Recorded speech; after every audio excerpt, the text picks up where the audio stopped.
여러분, 전 세계에서 남성 화장품이 가장 많이 판매되는 나라가 어디일까요? 짐작하시겠지만 한국입니다.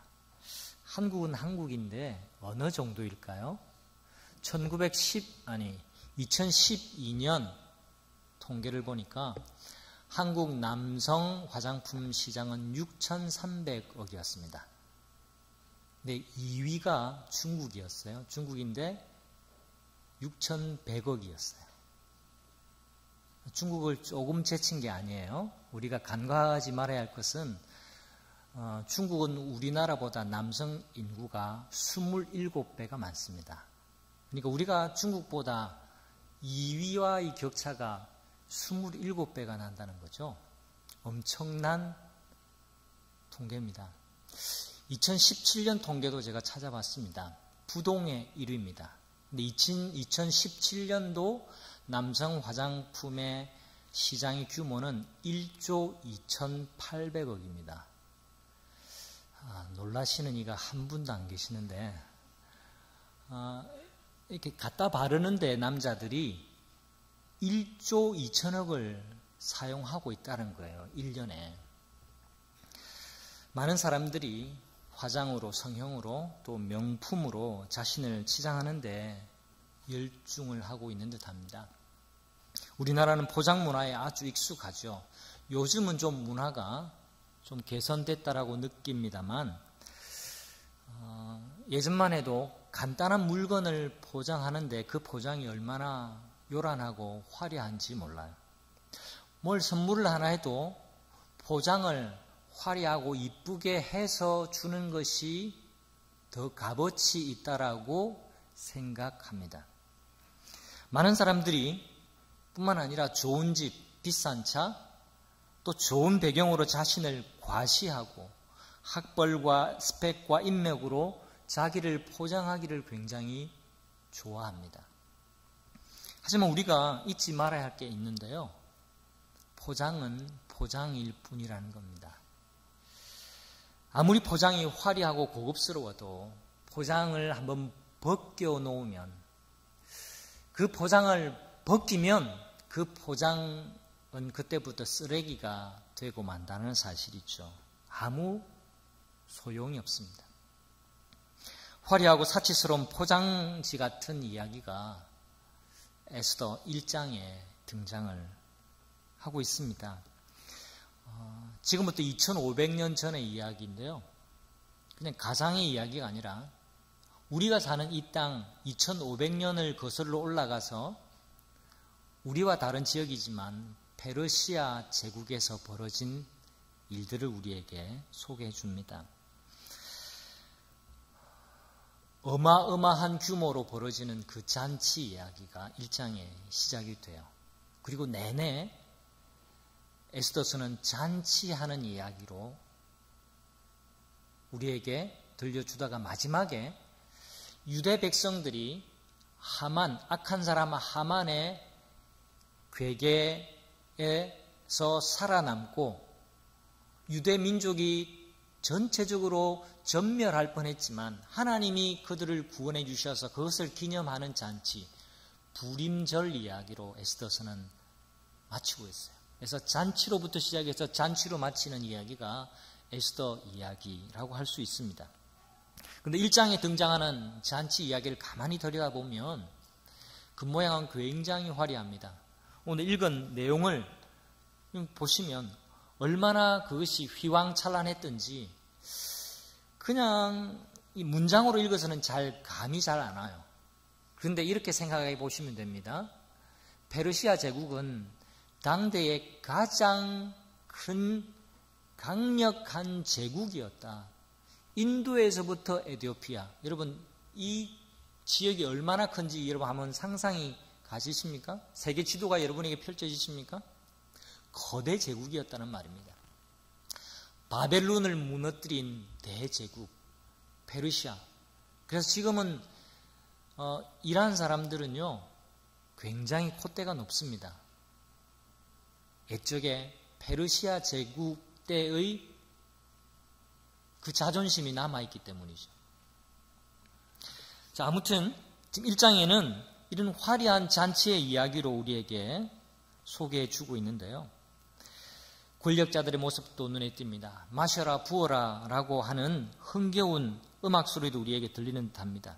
그런데 한꺼풀만 더 벗겨보면 이 잔치 이면에 왕의 욕망과 탐욕과 또 사람들을 조종하고 싶어 하는 그 권력이 자리 잡고 있다라는 거예요. 아하수에로 왕은 오늘 1장에 보니까 왕으로 즉위한 지 3년째 이 놀라운 어마어마한 잔치를 여러분 127개의 지방으로 나누고 거기에 있는 모든 관리들, 모든 귀족들을 차례차례 불러와서 하루하루씩 그들을 기분 좋게 하고 그들을 설득하고 그들에게 이 왕국의 이 화려함과 위엄을 그리고 자신의 통치력을 과시, 1장에 가장 두드러지는 단어는 과시했다라는 거예요. 이 과시하면서 그들의 환심을 사고 그들을 이용하려고 한 겁니다. 이 잔치가 끝나고 난 다음에 2장에는 아하수에로 왕 7년째라고 소개합니다. 1장과 2장 사이에 무슨 일이 있었냐? 잔치가 마치고 난 다음에 무슨 일이 있었냐? 그건 역사 가운데 나타나는데요. 여러분 자매님들은 아실는지 모르겠습니다만 여러분 형제들 아마 아실 거예요. 300이라는 영화를 여러분 보신 분이 계신가요? 영화 300의 이야기가 바로 이때의 이야기예요. 잔치를 벌이고 난 다음에 이 잔치에는 목적이 있었습니다. 아버지 다리오 왕 1세가 정복하지 못한 그 그리스를 아들 아하수에로가 정복하고 싶어서 사람들을 설득하고 환심을 사고 병력을 모았던 겁니다. 아버지 다리오 1세는 그리스를 정복하러 갔다가 역시 실패하고 돌아옵니다. 그때 생겨난 우리가 잘 아는 스토리가 마라톤 이야기예요. 마라톤 평야에서 다리오 1세가 그리스를 무찌르고 거기를 정복하려고 했는데 실패를 하게 됩니다. 그리고 그 아들 이 아하수에로가 두 번째 그리스를 정벌하러 가는데 테르모필레 협곡에서 300명의 용사가 30만이나 되는 대군 페르시아 군과 맞서서 장렬히 전사하면서 이겼던 그 전쟁 영웅담이 바로 영화 300의 스토리입니다. 거기는 300명의 용사만 나오는데 실제로는 300명의 정예병 용사와 7,000명의 노예 병사가 사실은 있었습니다. 아무튼 역사적인 사실은 거기서 두 번째로 페르시아는 그리스를 정복하지 못하고 패전하고 돌아오게 되는 거죠. 당시 가장 강력했던 페르시아 왕궁에서 벌어지는 이 화려한 축제를요, 1장은 우리에게 쭉 보여줍니다. 축제는 포장인데 한꺼풀 벗겨보면 거기에는 끊임없이 욕망한 아하수에로, 사소한 일에도 분노를 참지 못하는 아하수에로, 인간을 통제하고 권력으로 자신의 뜻을 관철시키려고 하는 아하수에로, 그리고 권모술수로 가득한 그 주변의 신하들, 그 권력자들의 이야기로 가득합니다. 아하수에로의 길을 우리에게 보여주고 있는 거죠. 에스더 성경 2장은요, 오늘은 1장 1절과 9절까지 읽었지만 2장 전체까지 우리가 지난 주말까지 우리가 묵상을 한 본문입니다. 이 2장에 들어와서 서서히 그리고 조용히 이 에스더 성경의 관점은 초점을 옮깁니다. 이 잔치가 벌어지는 아하수에로가 가득한 진짜 아하수에로와 아하수에를 따르는 또 다른 아하수에로로 가득한 그 페르시아의 수산궁을 비춰주다가 그 아하수에로가 아닌 하나님의 길을 걷고 있는 평범한 사람에게 앵글을 돌려서 그 이야기를 우리에게 들려주고 있는 겁니다. 한 유대인과 한 여성의 이야기를 우리에게 들려주고 있죠. 그리고 눈앞에 어른거리는 화려함이 아니라 내면의 진정한 아름다움이 무엇인지를 우리에게 보게 해줍니다. 이제 2장에서 하나님은 에스더를 역사의 무대 위에 올리시고 그를 통해서 일하시는 이야기를 우리에게 들려주고 계시는 거죠. 아수에로의 길이 아니라 하나님의 길을 걷는 에스더의 내면의 아름다움을 우리에게 보여주고 있는 겁니다. 2500년 전 페르시아에서 일어난 일을 통해서 하나님 우리에게 주시는 교훈이 무엇인지 오늘 한번 같이 생각해 보고자 합니다. 여러분, 에스더서에 하나님이라는 단어가 한 번도 나오지 않는다는 사실을 알고 계신가요? 에스더 성경은 하나님이라는 단어가 없어요. 하나님이 전면적으로 나서지 않습니다. 하지만 역설적으로 하나님으로 가득한 이야기가 에스더 이야기입니다. 보이지 않는 곳에서 역사하시는 하나님의 손길이 가득하다라는 것을 우리에게 역사의 이야기를 통해서 보여주시고 들려주시는 이야기가 에스더 이야기입니다. 자, 2장으로 넘어와서 에스더의 이야기를 좀 이어가고 싶습니다. 여러분, 에스더의 입장에서 보면 왕궁으로 들어가게 된 것이 처음에는요, 무엇을 의미하는지 알기 힘들었습니다. 어리둥절하고 당황스러웠어요. 여러분, 2장 8절에 보면 왕의 조서와 명령이 반포가 됩니다. 1장에는 술김에 술에 취해서 왕비에게 왕관을 쓰고 왕후의 왕관을 쓰고 술이 같이 취해 있는 고관 대작들 앞에 나오라고, 여기서 당신을 보이라고 하는 그 명령을 와스디 왕후는 무슨 이유인지 본문은 밝히고 있지 않지만 거절합니다. 세상의 왕의 명령을 거절하다니요. 학자들은 두 가지로 해석하기도 합니다. 하나는 부르카 혹은 히잡, 그 당시의 문화는 여성이 자기 얼굴을 남편 아닌 다른 곳에 비치는 것이 그 당시의 문화는 아니었습니다. 이렇게 해서 그래서 거절했다라는 해석이 있기도 하고요. 또 다른 해석은 성경을 보니까 그런 뉘앙스가 있어요. 왕후의 관을 쓰고, 왜 굳이 아름다운, 내 부인이 이만큼 아름답다라고 자기 남편이 과시하고 싶은데 왜 굳이 왕후의 관을 쓰고 나타나라고 했을까?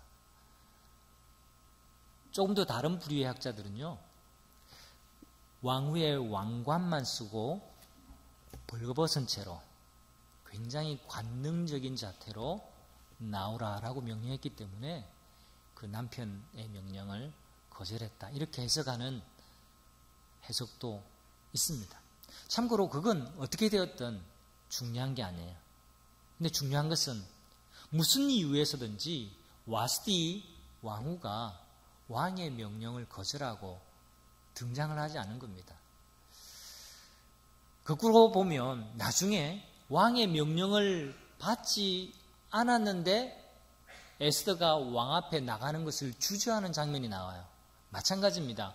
왕이 나오라고 했는데 나오지 않는 것은 엄청난 반역이에요. 반대로 왕이 오라고 하지 않았는데 지멋대로 가는 것도 왕이 허락하지 않는, 그 당시에 궁궐 예법이 허락하지 않는 거예요.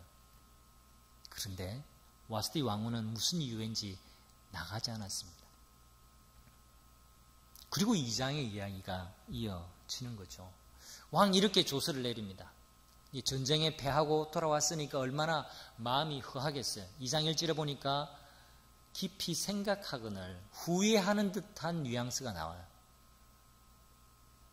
그때는 본심이 아니었는데 홧김에 그냥 왕비를 한번 자랑 삼아 과시해 보려고 했는데 그냥 그 분노를 쏟아버려서 왕위를 폐위시키고 말았습니다.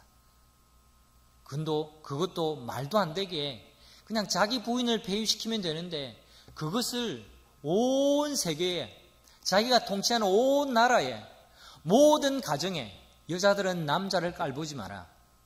그리고 남자가 쓰는 언어, 다른 민족끼리 결혼을 했으면 남자가 쓰는 언어를 반드시 집안에서는 사용해야 한다. 그리고 남자를 업신여기면 안 된다라는 조서를 세상에 반포하게 되는 거죠. 그러다가 2장에 넘어와서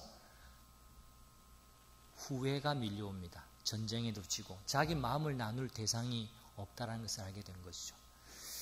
이 마음을 간파한 곁에 서 있는 간신배들이 어떻게 왕의 마음을 부추기냐 하면, 임금님, 임금님을 모실 만한 아리따고 젊은 처녀를 구하십시오. 아리따고 젊은 처녀를 구하십시오. 왕의 마음에 드는 처녀를 구하십시오. 3번이나 2장 초반부에 왕에게 조언을 합니다. 여러분, 이건 진정한 해결이 아니죠. 와수디 왕후, 진정한 부인의 자리를, 그리고 그 마음에 허한 것을 채울 대체제를 제안을 하는데, 그 대체제의 모양이 아름답고 아리따운 젊은 처녀.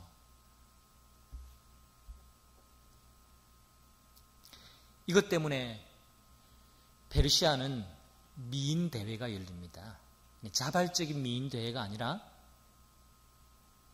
왕의 어명에 의한 끌려온, 뽑혀온 미인 대회를 열게 됩니다. 내가 저 미인 대회에 나가서 입상을 해야지 해서 젊고 아리따운 여성들이 모여든 게 아니라 각 지방의 관리들에게 가서 보고 젊고 아리따운 처녀들을 뽑아서 수백 명, 수천 명을 뽑아서 왕의 마음에 들도록 1년 동안 몸을 가꾸게 하는 거예요. 2장 8절에 보면, 개역 성경에 보면 나아갈 때에 이끌려가서 속하니, 그렇게 해서 왕궁으로 갔다 이렇게 표현하고 있는데요. 이건 수동태예요. 자발적으로 갔다라는 말이 아닙니다. 끌려갔다라는 말입니다. 여러분, 그도 모를 것이 모르드게가 어떤 야망을 가지고 딸처럼 귀하게 여기는 그 사촌 동생, 그 에스더를 수상공으로 보냈다라는 흔적을 찾아볼 수가 없어요. 에스더도 익숙한 환경을 떠나서 이교도인, 아무리 왕이라도 이교도인 왕과 하룻밤을 지내려고 1년 동안 궁궐에서 갇혀 지내고 싶은 마음이 들었을까요? 결코 그렇지 않습니다. 말이 좋아서 미인이 모인 거죠. 왕의 마음에 들지 않으면 다른 데 시집도 못 가고 왕궁 바깥으로 가보지도 못하고 하렘이라는 제도로 금남의 집에 갇혀서 왕과는 상관없이 그냥 거기서 일생을 갇혀서 살 수밖에 없는 굉장히 불행한 그런 미인대였던 것이죠. 그녀는 유다인이었습니다. 그 조상들은 100년 전에 이 땅에 잡혀와서 페르시아가 접수하기 전인 바벨론 제국의 포로로 잡혀와서 이제는 제국의 통치가 달라져서 페르시아 통치 아래로 들어가서 살아가는 여전한 노예 민족의 후손일 뿐이었습니다. 그러나 어린 에스더도 그리고 모르드게도 이렇게 돌아가는 일들 속에서 실망하거나 좌절한 것이 아니라 오히려 어렴풋이 하나님의 손길을 의식하고 있었어요.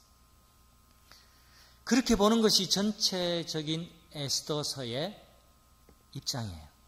왜 이렇게 볼 수밖에 없을까? 에스더와 모르드게 행동이 그것을 보여주고 있습니다. 그 어디에도 실망한 구석을 찾아볼 수가 없어요. 오히려 적극적으로 행동합니다. 지금 이 상황이 이해가 되지 않고 하나님의 손길이 보이지 않지만 그들은 하나님을 신뢰하고 움직입니다. 여러분 2장 10절을 보시면 안타깝게도 여러분 성경이 없으신 것 같아요. 네, 2장 10절을 보시면 이런 기록이 나와요. 에스더는 자기 민족과 혈통을 밝히지 않았다. 모르드게가 에스더에게 그런 것은 밝히지 말라고 단단히 일러두었기 때문이다. 여러분 이 구절에 의미하고 있는 게 뭘까요? 유다 민족이라는 것이 결코 유리하지 않다라는 겁니다.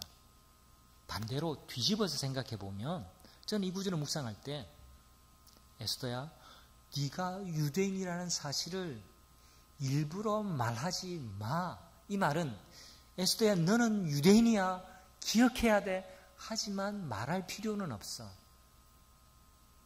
자기 뿌리가 어디에 있는지를 지금 역설적으로 가르쳐주고 있는 거예요. 11절에 보면 모르드게가 이렇게 움직입니다. 에스더가 잘 있는지 이제 미인대회에 끌려와서 1년 동안 미인의 이렇게 조건을 갖추고 훈련받고 있는 중입니다. 그때 에스더가 잘 있는지 또 에스더가 어떻게 될지를 알려고 여러분 이 기록 굉장히 중요해요. 잘 지내는지 에스더가 어떻게 될지 알려고 날마다 후궁 근처를 왔다 갔다 하였다. 여러분 관심이 없으면 그 주변을 왔다 갔다 할 리가 없어요. 그냥 초조한 마음으로 왔다 갔다 한 것이 아니라 하나님이 어떻게 인도해 가실지에 대한 믿음을 잃지 않는 관심이 여기에 있는 거예요. 하나님의 인도하심에 대한 기대감과 열망을 에스더 성경은 조금씩 우리에게 보여주고 있는 겁니다. 세상에는 세 부류의 사람이 있습니다. 삶을 대하는 태도의 관점에서 말입니다. 첫 번째는 늘 비난하는 사람이에요. 자신을 비난하고 늘 주변의 사람들을 비난하면서 사는 사람의 부류가 있어요. 자신의 과거, 배우자, 부모를 탓합니다. 나는 왜 이렇게 흙수저 집안에 태어나서 왜 이렇게 살까? 내 부모님은 왜 이럴까? 나는 성격이 왜 이럴까? 나는 왜 이렇게 자신감이 없을까? 늘 자신을 비난하고 탓하고 그렇게 살아가요. 누구누구 때문이라는 분노와 불만으로 가득합니다. 내가 지금 이 모양 이 꼴인 이유는 누구누구 때문이야. 성경에 하나님은요, 아브라함 이야기를 보시면 하나님은 아브라함과 사라에게 자녀를 약속하셨습니다. 그런데 10년 동안 아무 소식이 없어요. 여러분 같으면 10년 동안 어떤 마음이 들까? 그러자 사라는 기다리지 못하고 남편에게 자기 몸종 하갈을 줍니다. 그리고 하갈을 통해서 아들을 낳으라고. 그게 하나님 뜻일지도 모르겠다고. 그런 마음으로 하갈을 줍니다. 그런데 아들하고 더 간이 낳았어요. 그러자 전세가 역전이 되었습니다. 하갈이 아들 낳았다고 자기 여주인을 깔보기 시작했어요. 집안에 분란이 막 일어납니다. 그러자 사라가 아브라함에게 성경에는 삿대질했다는 말은 없어요. 그런데 막 탓을 합니다. 책임을 아브라함에게 돌립니다. 당신 때문에 집안 이 모양 이 꼴이라고. 막 불평합니다. 비난했습니다. 남편 탓을 했죠. 형제 여러분도 마찬가지입니다. 아담도 하와에게 그랬어요. 여자만 남자에게 그런 게 아니라 남자도 여자에게 그래요. 남자가 여자에게, 여자가 남자에게만 그런 게 아니라 남자가 남자에게, 여자가 여자에게도 그렇게 합니다. 인간들이 다 이 문제를 자신의 문제라 생각하지 않고 탓을 하면서 비난하면서 사는 사람들의 부류가 있습니다. 두 번째는 변명하는 사람이에요. 일이 이렇게 됐으면 변명하느라고 바쁩니다. 늘 자신을 합리화합니다. 자신의 삶에 대해서 책임을 지는 것 대신에 늘 도망치는 태도를 보입니다. 이런 사람은 미래가 밝을 수가 없어요. 그 문제 앞에 늘 도망가다가는요, 이길 수가 없습니다. 철로 역정에 나오는 이야기 중에 하나는요, 반드시 용과 싸울 때, 악마와 싸울 때는요, 등을 보여서는 안 돼요. 왜? 등에는 갑옷이 없기 때문에. 앞에는 흉패를 붙이고 방패도 있는데 돌아서는 순간, 도피하는 순간, 도망치는 순간, 남 탓하는 순간, 그때는 공격의 속수무책일 수밖에 없다라는 것이죠. 세 번째 부류의 사람이 있습니다. 늘 자신이 선택하는, 그것도 현명한 선택, 그것도 믿음의 선택을 하는 사람의 부류가 있습니다. 이 사람들은 늘 남 탓을 하거나 변명을 대지 않습니다. 이런 마음을 선택합니다. 주어진 환경은 내가 바꿀 수가 없어. 지금 환경은 내게 주어진 거야. 하지만 내 마음의 태도는 내가 선택할 수 있어. 낙심하지 않겠어? 실망하지 않겠어? 지금은 보이지 않지만 하나님의 인도하심은 분명히 있을 거야. 나는 좌절하지 않을 거야. 실망한 시간에 하나님을 바라보겠어. 이런 마음의 태도 말입니다. 저는 에스더의 삶의 태도가 그랬다라고 봅니다. 왕궁으로 끌려온 상황은 본인이 의도한 것이 결코 아니었습니다. 피할 수 있는 문제도 아니었습니다. 그런데 그 상황에서 후궁에 갇혀 있는 상황, 자기가 원치 않았는데 1년 동안 후궁 수업을 받는 그 순간, 그 상황 속에서도 하나님의 손길을 바라보기 시작했습니다. 당신의 인생에 먹구름이 드리울 수 있습니다. 또 여러분의 가정에 예상 문제를 뛰어난 문제를 접할 수 있습니다. 암이 찾아오고 암 환자의 가족이 될 수 있습니다. 박은주 목사님이 사교회에 최근에 설교를 안 하셔서 사교회의 성도님들은 잘 모르실 수도 있겠다 생각해요. 지지난주 목사님이 설교하시다가 1, 2, 3교회 때는 말씀하셨기 때문에 저도 대신에 한번 오늘 말씀 전하면서 기도 제목도 나누고 좀 소식을 전하려고 합니다. 암이 찾아올 수 있고 암 환자의 가족이 될 수 있어요. 담임 목사님이 몇 주 전에 전립선 암이라는 판정을 받으셨어요. 그래서 내일 수술을 하게 됩니다. 지난주까지는 뼈에 전이가 됐을 수도 있다라는 그런 검사 예측이 있어서 한 번 더 검사를 했는데 너무너무 감사하게도 뼈에 전이는 되지 않았다라는 어제의 최종 검사 판정이 나왔고요. 내일 암 수술을 받으셔요. 여러분 기도해 주시길 바랍니다. 내일 오전 8시 30분 예정되어 있고 오늘 저녁에 입원해서 수술을 받을 준비를 하고 있습니다.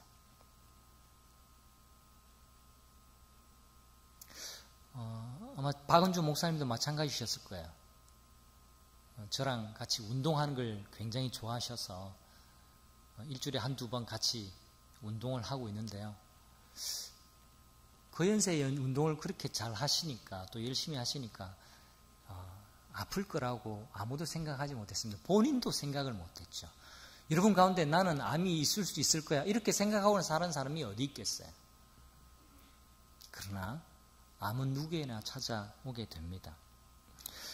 저 자신도 내 가족이 제 아내가 혹은 제가 암 환자이거나 암 환자의 가족이 되리라고는 생각하지 않았었습니다. 근데 암은 우리 가정으로 찾아왔고 암 환자의 가족이 되는 일들이 있더라고요. 여러분 이런저런 일들이 우리에게 있습니다. 그런 문제뿐이겠습니까? 여러분이 원하지 않는 일들이 여러분에게 찾아오게 됩니다. 그러나 그 다음이 중요해요. 암을 대하는 태도, 또 다르게 환난과 역경을 대하는 여러분의 태도가 중요합니다. 하나님은 우리를 어두운 구렁텅이로 던져놓으신 것이 아니라는 사실을 기억하십시오. 그 순간에도 하나님의 인도하심이 저와 여러분에게 있습니다. 이 믿음을 우리 모두 가져야 됩니다. 그것이 믿음이에요. 성경에서 끊임없이 강조하고 있는 겁니다. 에스더 성경이 그것을 우리에게 보여주고 있습니다. 여러분, 여기 앉아 계신 여러분 가운데 지금 페르시아 제국 안에 살아가고 있는 유대 민족 그리고 모르드게와 에스더만큼 어두운 구렁텅이에 던져진 사람이 어디 있겠어요? 에스더 성경 우리에게 이렇게 말해주고 있습니다. 하나님이 그 안에 여전히 계셔. 지금 네 눈에 어두워서 보이지 않지만 하나님의 손길이 너를 이끌고 가고 계셔. 그걸 지금 우리에게 말씀해 주고 있는 겁니다. 하나님이라는 단어가 한 번도 등장하지 않지만 하나님의 일하심이 곳곳에 있습니다. 와스디 왕후가 폐위되는 일, 이건 흔치 않은 일이에요. 에스더가 뽑히게 되는 일, 모르드게가 왕의 암살 계획을 우연히 듣게 되어서 나중에 에스더에게 알려주어서 왕을 구해서 그게 왕의 궁중일기에 기록되는 일, 결국 이것이 놀라운 사건의 계기가 되어서 그 민족을 구원하는 일로 발전하게 됩니다. 그럼 이게 우연이라고요? 우연이 아니에요. 우리 눈에 보이지 않지만 하나님이 곳곳에서 일하고 계시는 것을 우리에게 보여주고 계시는 거예요. 페르시아 제국에서 살아가는 하나님의 백성들을 구원하시기 위해서 하나님이 얼마나 많이 움직이고 계시는지를 우리는 이 에스더 성경을 읽으면서 확인할 수가 있습니다. 아직 큐티책을 안 사시고 큐티책이 없는 분들 큐티책 꼭 사시기를 바랍니다. 함께 에스더를 묵상하십시다. 여러분, 에스더의 이름의 뜻을 아십니까? 에스더의 이름의 뜻은요, 페르시아어로 스타라, 영어로 말하면 스타라는 겁니다. 별이죠. 별은 캄캄한 밤에 빛을 더냅니다. 하나님은 당신이 있는 곳에서 당신이 별로 살아가기를 기대하고 계시다는 것을 알고 계십니까? 당신이 있는 곳이 어두컴컴한 곳이라고 느껴지십니까? 하나님을 바라보십시오. 여러분 안에 계신 하나님께서 여러분을 빛이 되게 해 주실 줄 믿습니다. 그럼 우리가 살다 보면 이해가 안 되는 일이 내 삶으로 불쑥 들어와서 무척 당황스러울 때가 있죠. 요즘 젊은이들 표현대로 훅 치고 들어오는 일들 많이 있습니다. 도무지 이것이 하나님의 뜻인지 알기 힘들 때가 있습니다. 여러분, 그럴 때 어떻게 해야 할까요? 갑작스러운 일이 내 삶 가운데 훅 치고 들어올 때, 정말 이게 하나님이 버리고 계신 일인가? 하나님이 하시는 일인가? 하나님이 하고 계시는가? 이런 생각이 들 때 어떻게 해야 할까요? 그럴 때 계속적으로 하나님을 신뢰하면서 옳은 판단, 옳은 선택을 하도록 여러분 노력해야 됩니다. 주어진 환경에서 최선을 다하면서 하나님의 뜻을 기다리는 청년 여러분, 성도님들 되시길 바랍니다. 여러분, 우리 삶에는요, 지금 설명이 가능한 일들만 생기지 않습니다. 여러분, 미래를 내다보실 수 있습니까? 1초 뒤, 1분 뒤를 내다보실 수 있습니까? 지금 벌어지는 일이 그 1분, 1초 뒤에 어떤 일들과 연결될 것이라는 것을 여러분이 예측하실 수 있습니까? 우리에게는 없어요. 그러나 하나님께는 있습니다. 하나님은 앞을 내다보시는 분이고 섭리하시는 분이기 때문에 그래요. 섭리라는 것이 그겁니다. 앞을 내다본다라는 거예요. 하나님께서 앞을 내다보시니까 지금 내가 겪는 이 일을, 내가 겪는 이 불행을, 내가 겪는 이 고난을 하나님이 재료로 삼으셔서 기가 막히게 만난 인생으로 바꾸어 주실 수 있는 분이시라는 거예요. 그게 섭리하시는 하나님이시라는 거예요.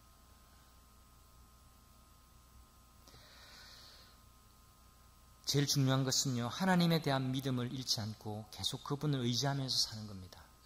어떤 하나님에 대한 믿음은요, 우리 눈에 보이지 않지만 하나님이 내 삶을 인도해 가신다라는 믿음 말입니다. 에스더가 보여주는 삶의 태도를 보십시오. 평범한 듯하지만 비범한 에스더의 모습이 있습니다. 여러분, 후궁에서 벌어지는 이 미인대회는요, 마치 전쟁터를 불사합니다. 뽑히면 돈방석, 명예, 화려함, 부와 존경을 받는 거지만 뽑히지 않으면, 대다수 뽑히지 않는 여성들은 불행의 나락으로 떨어질 수밖에 없는 거죠. 그래서 다 최선을 다할 수밖에 없었습니다. 그 분위기를 성경이 이렇게 전해줍니다. 13절에 보면 한 명씩 한 명씩 왕이 있는 곳, 후궁에서 왕궁으로 갈 때에 그가 구하는 것, 그가 누굽니까? 미인들 말입니다. 이 미인들이 구하는 것을 다 주어서 후궁에서 왕궁으로 가지고 가게 했다. 평소에 쓰던 것에다가 더 옵션으로 이제는 마지막이니까 자기가 원하는 장신구, 향수, 모든 것들, 왕의 감각을 일깨우고 왕을 만족시킬 만한 모든 것들을 다 제공해 주었다라고 그렇게 이야기를 합니다. 어떻게든 왕의 욕망을 자극하고 만족시킬 수 있을까? 모든 것을 다 동원하는 모습이 있죠. 하지만 에스더는 그렇지 않습니다. 15절에 보면 넷이 헤게가 이 모든 것을 관장하는 우두머리였는데요. 헤게가 하라는 대로만 단장하였을 뿐이고 다른 꾸미개는 요구하지 않았다. 기본만 하고 나갔다라는 겁니다. 여러분, 예사로운 장면이 아니에요. 단 특별한 의복을 구한 것도 아니고 향수를 구한 것도 아니고 그냥 여성으로서 가장 걸치는 옷 정도, 그리고 가장 기본적인 것, 그것만 꾸미개로 하고 왕에게 갔다, 그렇게 말합니다. 어떻게 이렇게 행동할 수 있을까? 에스더는요, 왕후가 되는 것을 인생의 목적으로 삼지 않았기 때문입니다. 그래서 두려움 없이, 미련 없이 왕 앞에 나갈 수 있었던 거죠.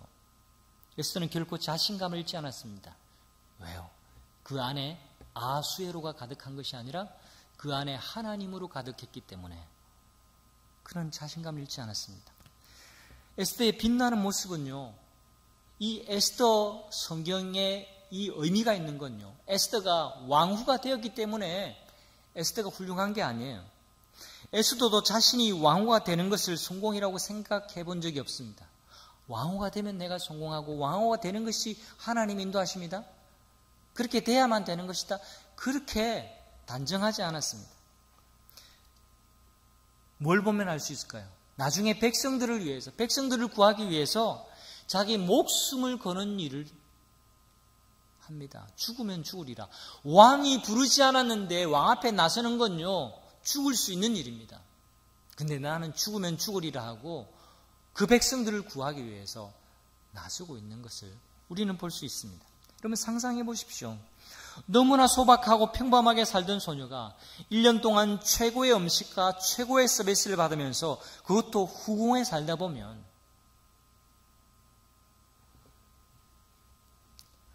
헛바람이 들 수 있습니다.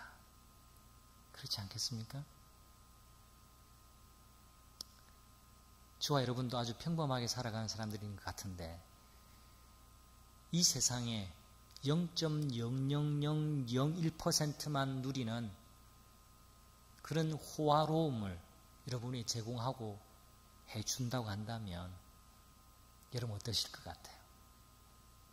지금 내 마음가짐으로 잘 사실 수 있을 것 같으세요? 그리 쉬운 문제는 아닙니다, 여러분. 그리 간단한 문제가 아니에요. 자칫 잘못하면 헛바람이 들 수 있어요. 내게 권력이 한번 쥐어지면, 내가 좌지우지하는 자리에 있게 되면, 내가 사람을 조종할 수 있는 자리에 있게 되면 헛바람이 들 수 있어요.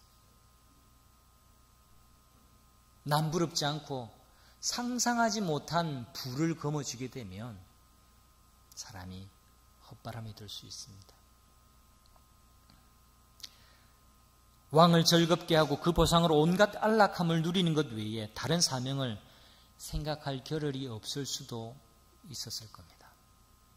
그러나 그 속에, 이 에스더 속에 세상을 따라간 것이 아니라 정결함을 유지하고자 하는 마음이 있었습니다. 앞이 보이지 않고 길을 찾지 못해도 인도하시는 하나님을 바라보는 믿음이 그녀에게 있었습니다. 후궁에서는 전쟁터 못지않은 질투와 경쟁으로 긴장감이 팽팽했을 겁니다. 에스더만큼 이쁜 여성이 한둘이었겠어요? 수도 없이 많았습니다. 왕비 간택을 위한 경쟁자들이 모여서 1년 동안 몸을 아름답게 하는 데 소비했습니다. 왕은 그런 비용을 아까워하지 않았습니다. 이게 과도함입니다. 탐욕이고 위장된 본영이에요. 이게 세상의 모습이고 세상의 가치체계입니다. 아하수에로의 길이에요. 아하수에로는 한 사람의 이름이긴 하지만 일반 명사로도 쓸 수 있습니다. 그 아하수에로가 이 땅에도 있고 내가 아하수에로일 수도 있습니다. 1장에서는 화려한 왕궁에서 연일 잔치하는 장면이 나오고요. 2장에서는 하룻밤의 쾌락을 위해서 세상에 1년 동안 꾸미고 바르고 준비하고 치장하고 몸을 가꾸는 일을 위해서 아낌없이 소비하는 후궁의 모습을 우리에게 보여주고 있습니다. 6달은 모략을 써. 요즘 말로 하면 오일 마사지죠. 또 여섯 달은 향품과 다른 물품을 써서 몸을 정결케 하는 겁니다. 일종의 향수 테라피라고 할까요? 부러우신가요? 부러우면 지는 겁니다. 부러워할 이유는 없어요. 진짜 아름다움은 여기에 있지 않습니다. 여기 자매들 많은데 진짜 아름다움은요, 여성의 아름다움, 또 여성만 뭐 아름다울 필요가 있나요? 진짜 멋있는 사람은 이런 데 있는 게 아니에요. 하나님이 보시는 멋짐, 뿜뿜, 아름다움, 이건요 달라요. 기준이 달라요.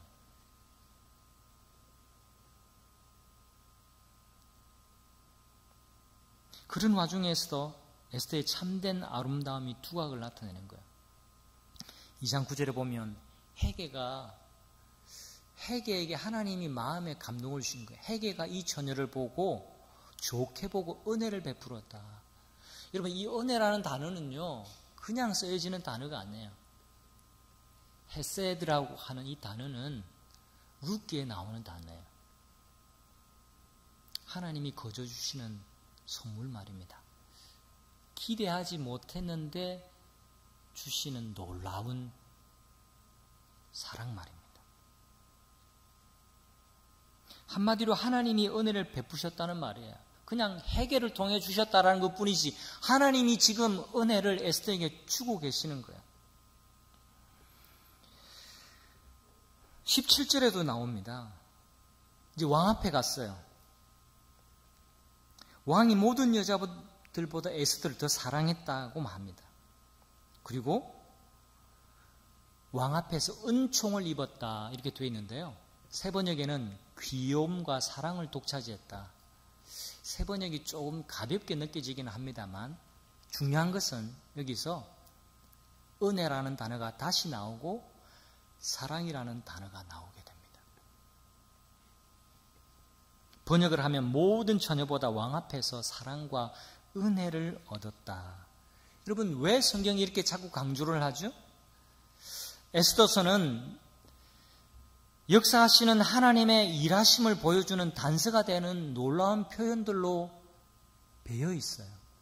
하나님은 보이지 않지만 하나님이 일하고 계시는 놀라운 표현들, 우리가 믿음의 눈을 열어서 성경을 보기만 하면 발견할 수 있습니다. 마찬가지입니다. 여러분의 삶에 믿음의 눈을 열어서 보십시오. 여러분의 인생 속에 하나님이 여러분의 손을 이끄시고 은혜를 베푸시는 이야기로 가득할 겁니다. 에스더가 갖춘 것이 많고 정말 출중하고 이뻐서가 아니라 하나님이 개입하셔서 하나님이 은혜를 입히셔서 그 은혜로 왕비가 되었다라는 것을 지금 말해주고 있는 겁니다. 그러면 하나님의 일하심은 일방적으로 할까요? 그렇지 않습니다. 에스더 편에서 준비한 명품과도 같은 신앙적인 매력이 있었어요.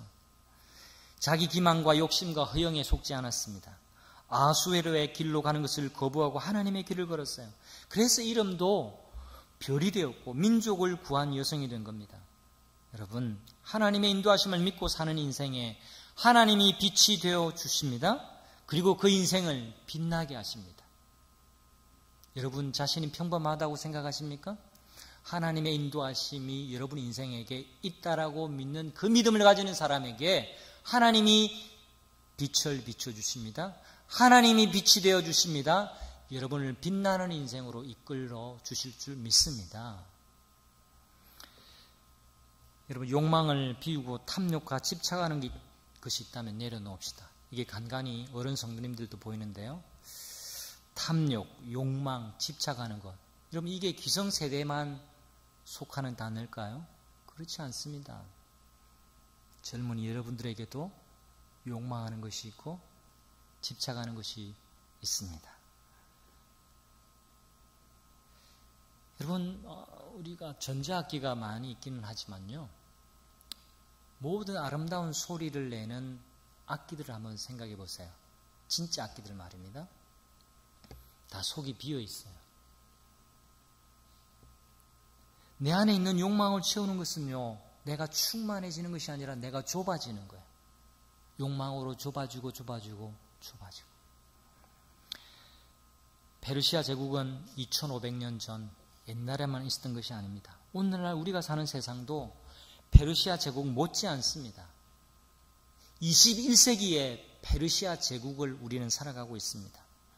아하수에로가 살아가는 방식대로 욕망하고 과시하고 분노하고 사람을 조종하고 자기 멋대로 살아가고 싶어합니다. 이게 아하수에로가 살아가는 세상이에요. 그런 아하수에로가 이 세상에 허다히 많습니다.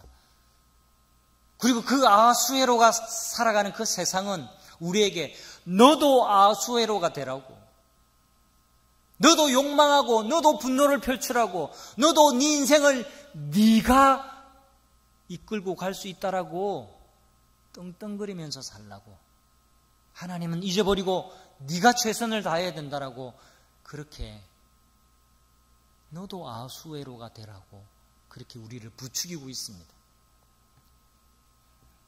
여러분, 우리가 걸어가야 할 길은요, 아하수에로의 길이 아닙니다.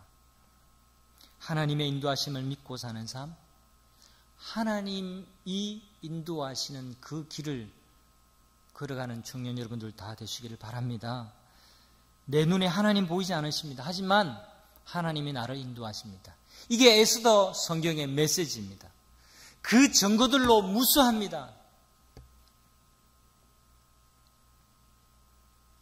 이 한 주간 여러분, 두 가지의 숙제를 내어드리고 싶습니다. 하나는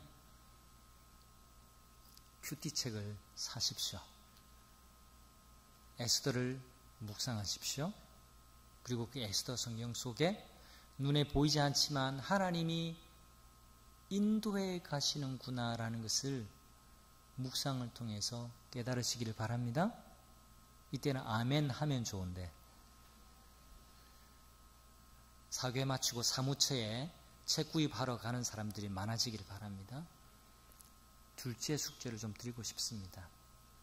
에스더 성경만 보지 마시고 여러분의 삶을 유심히 주목해서 보시기를 바랍니다. 하나님은 믿음의 눈으로 유심히 볼 때 우리 눈에 보입니다.